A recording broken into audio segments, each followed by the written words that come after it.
بسم اللہ الرحمن الرحیم۔ بخاری شریف میں ہے، حضرت جابر رضی اللہ تعالی عنہ فرماتے ہیں، آقا کریم صلی اللہ علیہ وسلم شہدائے احد میں سے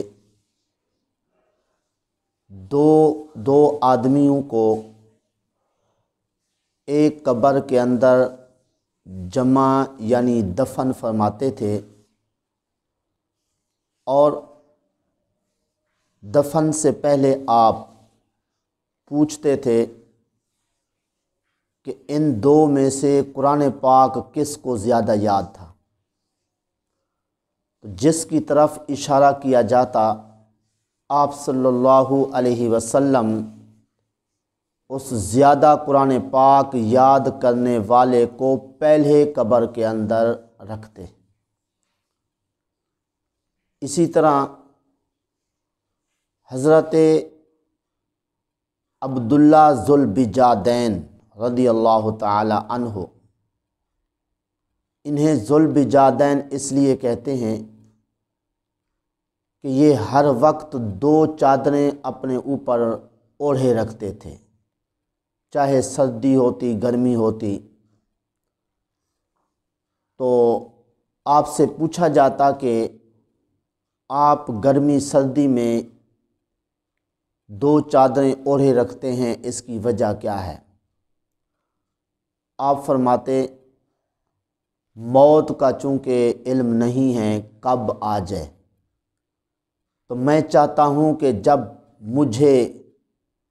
جس موقع پہ بھی موت آئے تو میرا کفن میرے ساتھ ہو، اور کفن جو ہے وہ کسی سے مانگنے کی ضرورت نہ پڑے،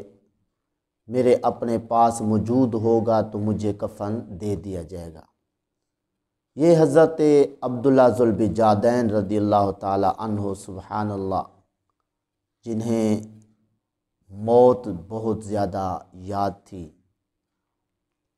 آپ کا بھی جب وصال پاک ہوا، آقا کریم صلی اللہ علیہ وسلم نے ان کی قبر کے اندر، لحد کے اندر خود اتر کے ان کو اپنے ہاتھوں سے دفن فرمایا۔ تو حضرت عبداللہ بن مسعود رضی اللہ تعالی عنہ فرماتے ہیں،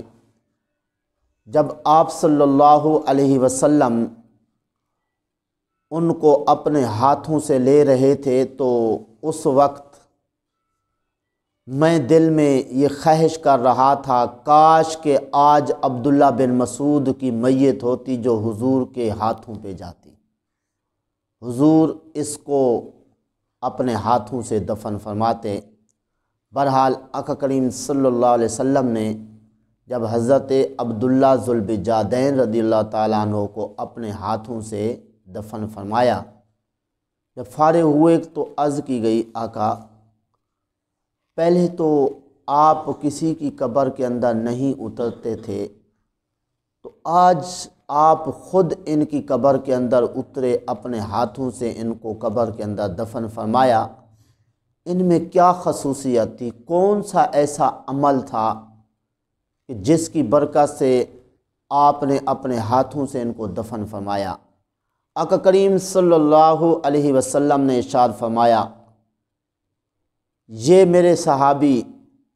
قرآن پاک کو بہت زیادہ پڑھتے تھے اور موت کو بہت زیادہ یاد کرتے تھے، اس لیے میں نے اپنے ہاتھوں سے ان کو دفن فرمایا۔ سبحان اللہ، ذرا غور فرمائیے،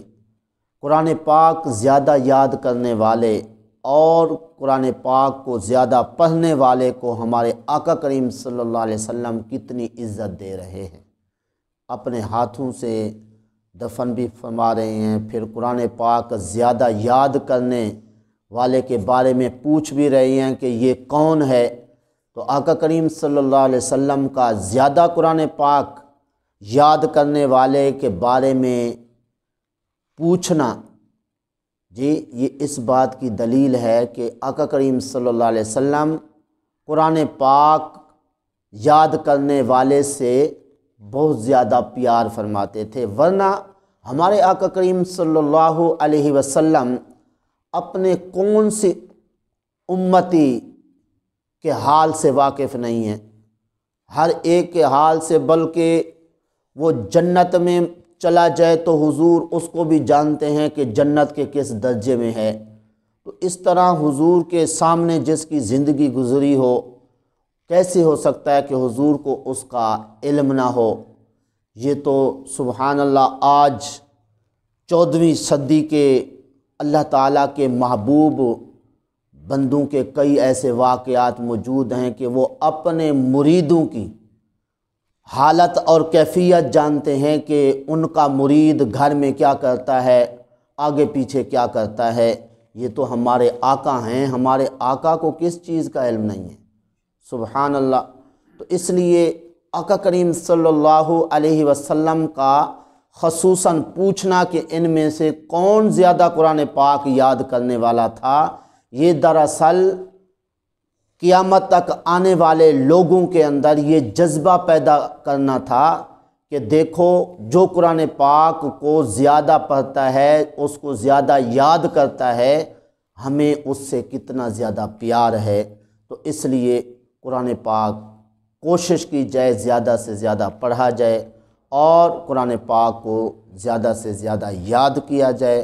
اور اس طرح جو ہے معمول بنایا جائے، روزانہ 1 پاؤ، آدھا پارہ، سوا پارہ، جتنا زیادہ ہو سکتا ہے اس کو پڑھیں۔ اسی لیے بعض ہمارے اکابر اور بزرگان دین ایسے گزرے ہیں کہ ایک رکعت کے اندر قرآن پاک پورا ختم فرما لیتے تھے۔ اس لیے اگر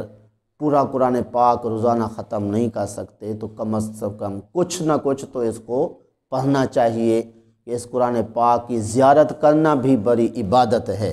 حضرت عثمان رضی اللہ تعالیٰ عنہ، حضرت عمر رضی اللہ تعالیٰ عنہ صبح اٹھتے تو قرآن پاک کی زیارت کرتے اور چوم کے اپنی آنکھوں پہ رکھتے تھے۔ تو بہرحال بڑی عزت ہے قرآن پاک پڑھنے والوں اور قرآن پاک کو زیادہ یاد کرنے والوں کی، تو یہ عزت ہمیں بھی حاصل کرنی چاہیے۔ دعا ہے اللہ تعالیٰ کی بارگاہ میں جو کچھ کہا صحیح عمل کی توفیق عطا فرمائے۔